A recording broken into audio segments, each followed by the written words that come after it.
नमस्ते। मैं हूं संजय दीक्षित और आप देख रहे हैं दी जयपुर डायलॉग्स। ज़बरदस्त डर का माहौल है। डर का माहौल क्यों है? क्योंकि उत्तर प्रदेश में बाबा का राज है। अतीक अहमद बेचारा साबरमती जेल से लाया जा रहा था और बार बार कह रहा था कि हमको तो मट्टी में मिला दिया है, लेकिन मट्टी में वास्तव में नहीं मिलाया था। मट्टी में आज उसके बेटे को मिला दिया उत्तर प्रदेश पुलिस ने। और कहाँ मिलाया? कल वो वहीं झांसी के पास से निकला था और उसी झांसी में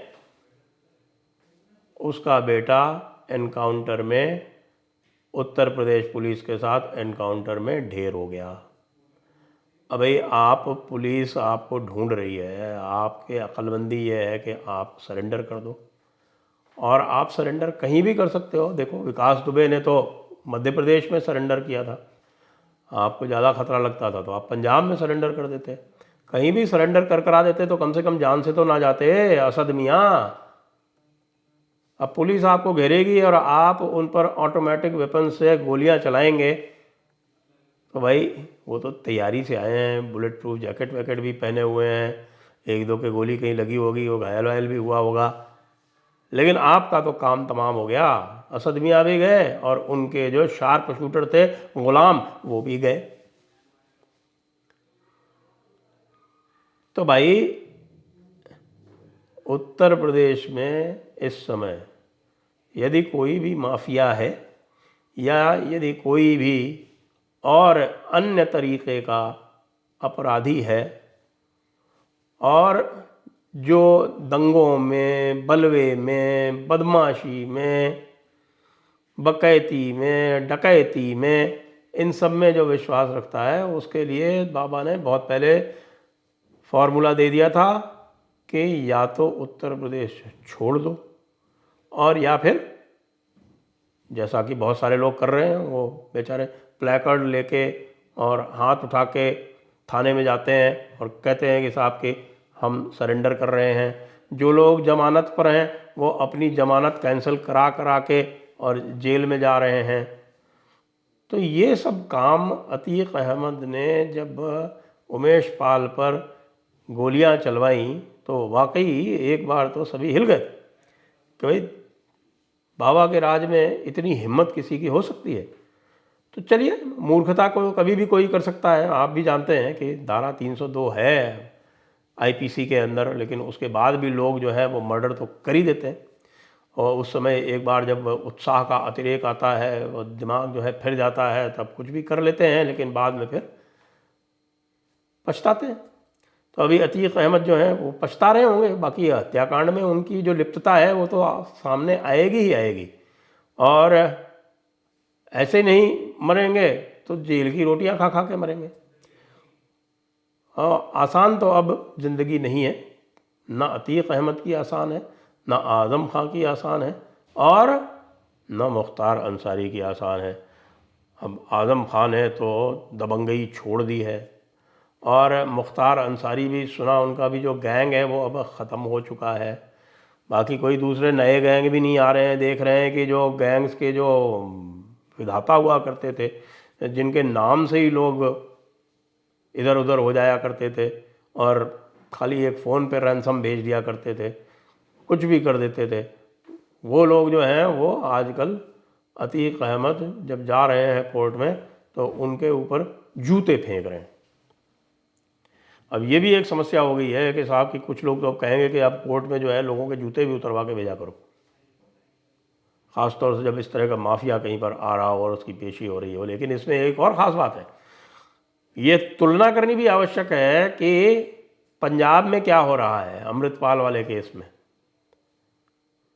इनसे अमृतपाल नहीं पकड़ा जा रहा। आज सुना, आज हनुमानगढ़ में कहीं इन्होंने रेड करवाई पंजाब पुलिस ने, लेकिन ना ये सब ऐसा दिख रहा है कि ये सब एक प्रकार से खाना पूर्ति की बातें कर रही हैं। पंजाब पुलिस कहीं दिल से नहीं चाहती संभवतः कि अमृतपाल पकड़ा जाए। वो चाहती है कि अमृतपाल किसी तरह से पाकिस्तान भाग जाए, नेपाल भाग जाए, भूटान भाग जाए, बर्मा भाग जाए, कहीं भी भाग जाए, लेकिन उनके हाथ ना आए।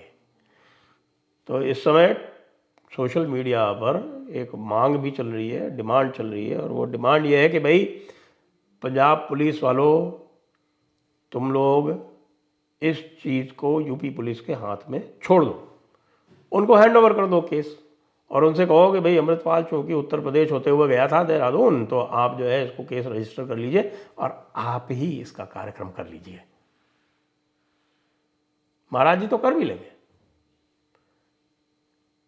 क्योंकि ये एक स्टेट है और दूसरी असम, जहाँ पर सच्चे मायने में हम ये कह सकते हैं कि कानून का राज है, अपराधी खौफ खाते हैं। दूसरे स्थानों पर जिसमें बीजेपी के राज्य भी सम्मिलित हैं, वहाँ पर जनता अपराधियों से खौफ खाती है। यहाँ पर अपराधी कानून से खौफ खाता है, पुलिस से खौफ खाता है। ये बिल्कुल सही बात है कि यदि ऊपर वाला राजा, जो राजा है, वो कॉम्प्रोमाइज्ड ना हो और वो अपने उद्देश्यों में बिल्कुल स्पष्ट हो, तो मजाल नहीं है कि कोई चूक कर जाए। जी मोदी जी, आप भी सुन लें कि मजाल नहीं है कि कोई शाहीन बाग हो जाए, और मजाल नहीं है कि कोई दिल्ली घिर जाए, यदि आपके उद्देश्य स्पष्ट हो।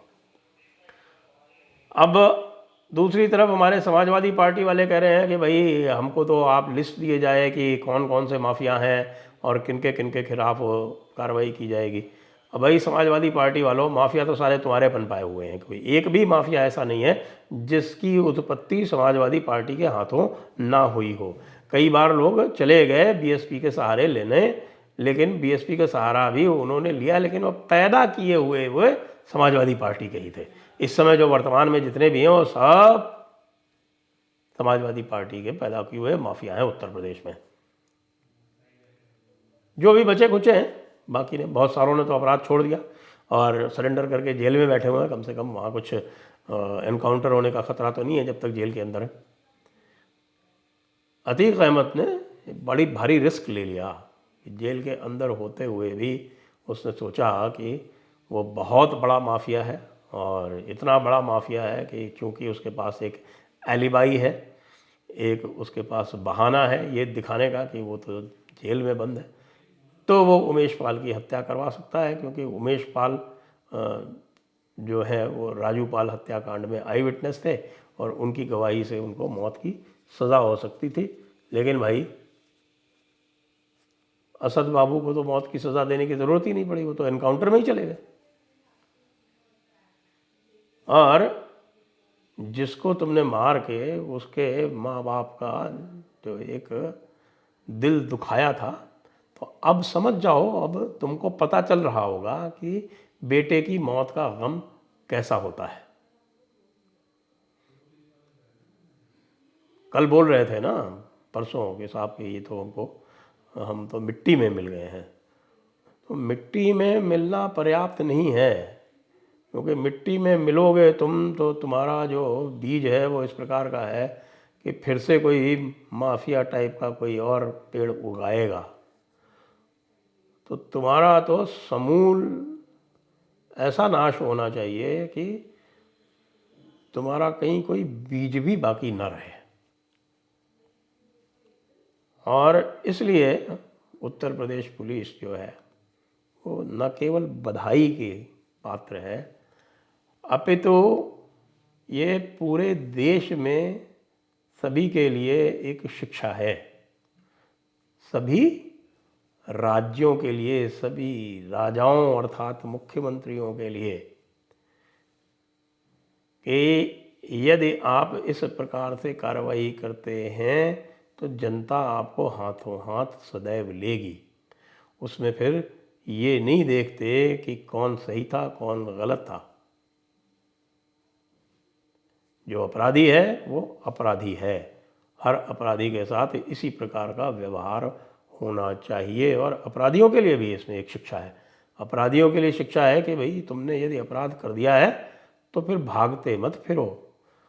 कानून के हाथ लंबे हैं, यूपी पुलिस के हाथ लंबे हैं, और पुलिस को जहाँ भी एम्पावर किया जाएगा वहाँ उसके इतने हाथ लंबे हैं कि वो आपका तिया पांचा कर दे।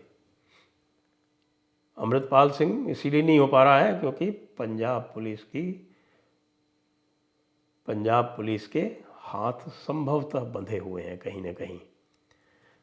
वो तो उसी दिन दिख गया था जिस दिन उन्होंने अमृतपाल सिंह को गिरफ्तार करने का जो प्रयास किया था। अब आप ये बताइए कि आजकल के ज़माने में जब सबके पास ड्रोन है तो पुलिस जो है, और पंजाब में तो ड्रोन बहुत ही अधिक प्रचलित है, तो वो एक ड्रोन नहीं लगा सकते थे, ऊपर से सर्वेलेंस नहीं लगा सकते थे। चाहते तो और भी तरह तरह के सर्वेलेंस के तरीके हैं वो कर सकते थे, जिससे कि अमृतपाल सिंह को जब आप रोक के गिरफ्तार करना चाहते हैं तो वो भाग ना जाए। अगर भागे तो पता तो चल जाता भाई किधर भाग रहा है, क्या भाग रहा है, लेकिन नहीं, दिन में जाते हैं गिरफ्तार करने, घर से नहीं गिरफ्तार करते, रास्ते में गिरफ्तार करने का प्रयास करते हैं। तो एक बिल्कुल आप देख रहे हैं कि एक अबूझ मार वाली पुलिस है और एक असली पुलिस है। और असद बाबू तुम तो गए, अब इसमें यह भी है कि पता नहीं तुमको जन्नत में हूरें मिलेंगे कि नहीं, क्योंकि तुम ना तो शहीद कहलाए जाओगे ना गाजी कहलाए जाओगे, क्योंकि इस तरह की मौत से तो शहादत भी नहीं मिलती, ना कोई आपने कोई किसी तरह का गज़वा किया, ना आप गाजी थे।